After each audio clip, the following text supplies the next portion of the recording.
नमस्कार मित्रांनो, 1 ऑक्टोबर 2025 रोजी शालेय शिक्षण विभागाने एक परिपत्रक जाहीर केलं आणि या परिपत्रकानुसार प्रत्येक शाळेमध्ये म्हणजे जिल्हा परिषद, महानगरपालिका, नगरपालिका, 100% अनुदानित शाळा या सर्व शाळांमध्ये माजी विद्यार्थी संघ स्थापन करण्याची त्या परिपत्रकाद्वारे आदेश देण्यात आलेला आहे। मित्रांनो, या परिपत्रकाचा नेमका उद्देश काय, कशासाठी ह्या माजी विद्यार्थी संघ स्थापन करणार आहोत या संदर्भात आज आपण माहिती पाहणार आहोत। आणि या संघाचे नेमके कार्य काय असेल, त्याची कार्यकारिणी कशी असेल किंवा शाळेची भूमिका काय असेल या संदर्भात आपण चर्चा करणार आहोत। मित्रांनो, 1 ऑक्टोबर 2025 रोजी शालेय शिक्षण विभागानं हे परिपत्रक जारी करून प्रत्येक शाळेच्या मुख्याध्यापकांना असं सांगितलेलं आहे की तुम्ही तुमच्या शाळेतील जे आजपर्यंत जे शिकून गेलेले माजी विद्यार्थी आहेत त्या विद्यार्थ्यांना एकत्र करा आणि त्या विद्यार्थ्यांना एकत्र करून त्यांना शाळेविषयी जे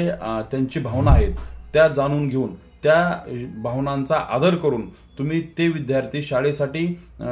कशा प्रकारे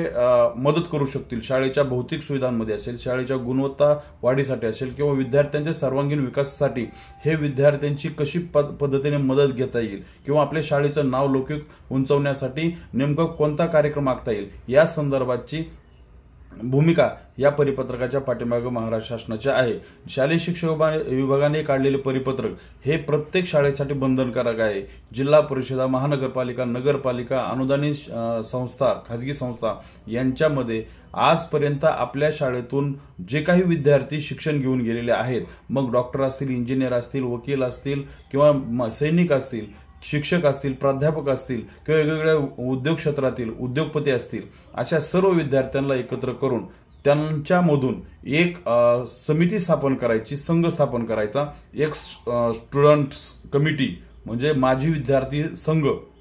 हे स्थापन करायचा आणि त्या सर्व विद्यार्थ्यांमधूनच एक अध्यक्ष निवडायचा, उपाध्यक्ष निवडायचा, कार्याध्यक्ष निवडायचा आणि त्या कमिटीचे सचिव हे त्या शाळेचे मुख्याध्यापक असतील आणि सभासद हे वेगवेगळ्या जे वेगवेगळे व्यावसायिक असतील, वेगवेगळे क्षेत्रातील तज्ज्ञ लोक असतील किंवा माजी विद्यार्थ्यांच्या ज्यांना शाळेविषयी आत्मीयता आहे, प्रेम आहे अशा लोकांची एक कमिटी निर्माण करायची आणि सभासद म्हणून सगळे जे काही माजी विद्यार्थी आहेत त्यांना तुम्हाला सभासत्व द्यायचं आहे। हे कार्यकारी करत असताना 50% महिला म्हणजे जे काही माजी विद्यार्थिनी आहेत त्यांना घ्यायचं आहे आणि 50% मध्ये पुरुष असतील। त्याच्यामध्येही जे काही विद्यार्थी असतील, माजी विद्यार्थी, त्यांच्या वर्षातून 2 मेळावे घ्यायचे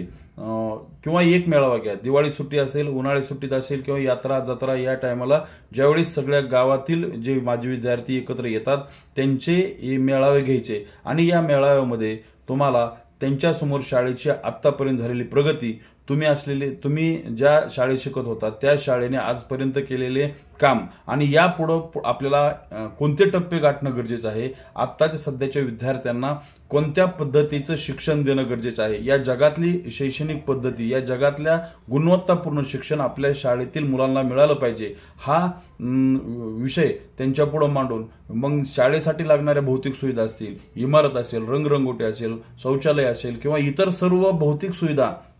या माजी विद्यार्थी संघाकडून भेटण्याचा प्रयत्न करायचा आणि ते विद्यार्थी नक्कीच मदत करतील कारण त्या विद्यार्थी त्या शाळेमधून लहानाचे मोठे झालेले आहेत। ज्ञानाचे धडे ज्या शाळेमध्ये गिरवले त्या शाळेच्या ऋणातून मुक्त होण्यासाठी किंवा उतराई होण्यासाठी हे विद्यार्थी नक्की त्या शाळेला मदत करतात। परंतु आता याला मूर्त स्वरूप आलेलं आहे। अशा पद्धतीचा प्रयोग आजपर्यंत पुणे असेल, अहिल्यानगर असेल, संभाजीनगर असेल किंवा इतर सर्व महाराष्ट्रामध्ये झालेले आहेत आणि त्या माजी विद्यार्थ्यांनी ती शाळा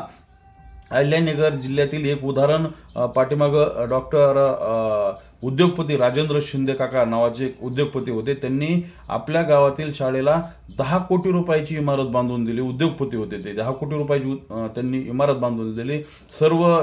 इन्फ्रास्ट्रक्चर त्यांनी तयार करून दिलं, एखाद्या कॉलेजला लाजवेल इतकी मोठी इमारत त्यांनी बांधून दिली किंवा इतर वाबळेवाडी शाळा असेल, जालिंदरनगर शाळा असेल किंवा इतर सगळ्या शाळा असतील, अनेक अशी उदाहरणं देता येतील की त्या शाळेमध्ये माजी विद्यार्थ्यांनी आपल्या स्वखर्चातून ती शाळा उभा केलेल्या आहेत आणि या कार्याला आता मूर्त स्वरूप आलेलं आहे। मग ही समिती कोणत्या पद्धतीने काम करेल, या समितीमध्ये कोणत्याही प्रकारचे राजकीय पुढारी यात नसतील, फक्त माजी विद्यार्थी असतील. जरी ते कोणकोणत्या वेगवेगळ्या क्षेत्रातले असतील तरी फक्त शाळेचा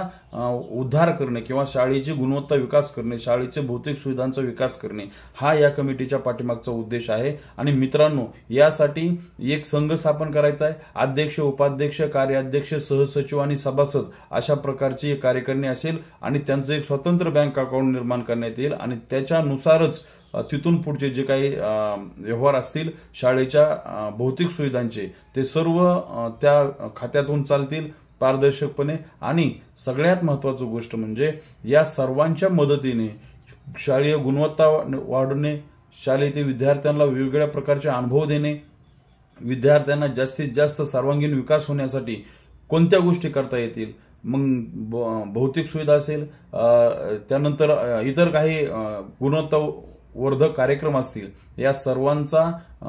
परिपाक त्या मीटिंगमध्ये होणार आहे. आणि त्यानुसार त्या विद्यार्थ्यांना